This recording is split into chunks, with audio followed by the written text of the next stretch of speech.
Okay, welcome to Green Belt Test. We're gonna start with number 34, the frog song. This is a round, so what it would be if we were all together is we would play, a group would start here at 1, and when that group gets to 2, then the second group would start at 1. Okay, so a round is a song that you can play on top of itself, and it will still sound good. You can play anything as a round, but it might not sound good. So these songs are specifically created to sound really good while being played on top of themselves with a staggered start. We are looking at this, a couple symbols that we don't know. We know there's a new note in here, so check that out at the top of your page in green.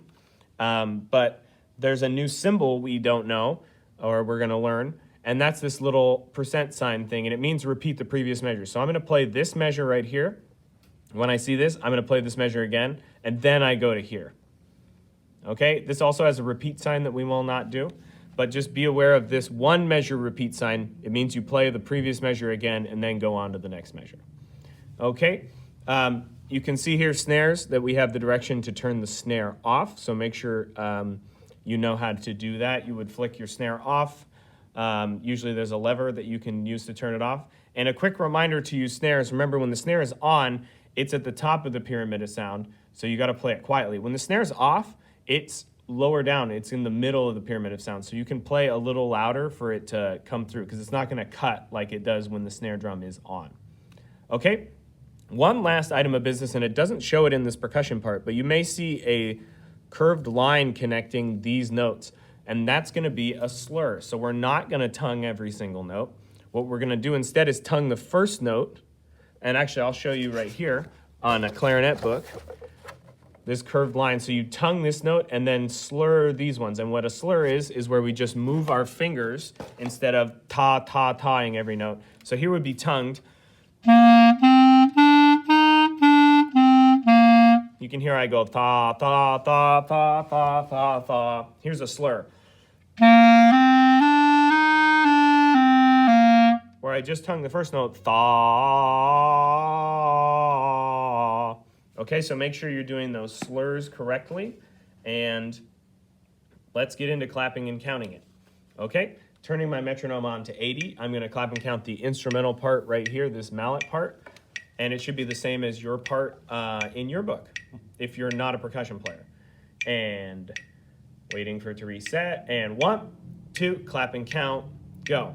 1, 2, 3, 4, 1, 2, 3, 4, 1, 2, 3, 4, 1, 2, 3, 4, 1, 2, 3, 4, repeat, 1, 2, 3, next measure, 1, 2, 3, 4, 1, 2, 3, 4, and then we would normally repeat because we have a repeat sign, but we're just going to do it through once. And when I said repeat right here, I meant repeat this previous measure. Let's clap and count the snare drum part. All together, 1, 2, ready, go. 1, 2, 3, 4, 1, 2, 3, 4, 1, 2, 3, 4, 1, 2, 3, 4, 1, 2, 3, 4, repeat, 1, 2, 3, 4, 1, 2, 3, 4, 1, 2, 3, 4. And remember, we don't count, when we clap, we're not clapping these buzzes. We can't really do that. So when you're playing this, snare drums, make sure you are doing these buzzes on your own. Now, there's no stickings labeled here, so you can really do whatever sticking you want. I suggest you pretty much just alternate. That'll help a lot. And that's it. Okay, so let's get into playing the song. Remember, instrumental players that aren't basses or mallet players or sort of trombones, we're gonna slur all of these. Da, da. Remember, you tongue the first note of the slur, and then you just move your fingers or change valves or whatever you do to change your notes without starting each note with your tongue. So you just keep your air flowing. Okay, metronome's at 80.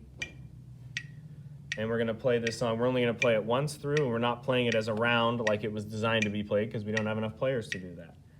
Here we go, 1, 2, ready, go.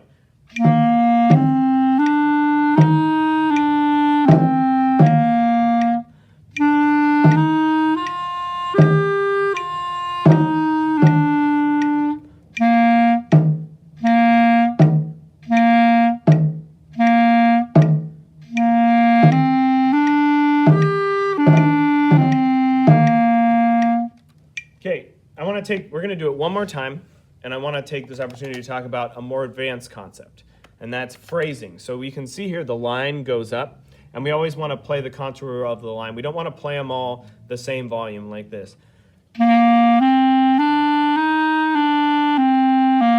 When we get to a more advanced level. Okay, I did that on the previous level, but now we're going to add a little bit of our own artistry into it. And as the line goes up, we're going to crescendo, which means get a little louder. It's going to make it more exciting. So here's the regular way where they're all the same volume.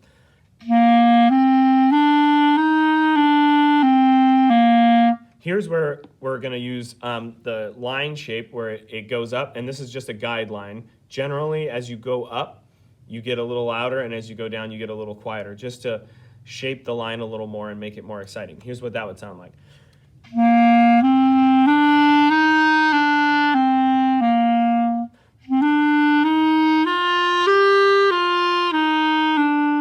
So try it along with me. You're going to crescendo up to the high note and then come down to the low note at the end of the little phrase. Okay, so here's one last time through it. And I'm going to do a little bit more exciting phrasing where I go up when the line goes up and I come down when the line comes down. Here we go. Set to 80. 1, 2, ready, go.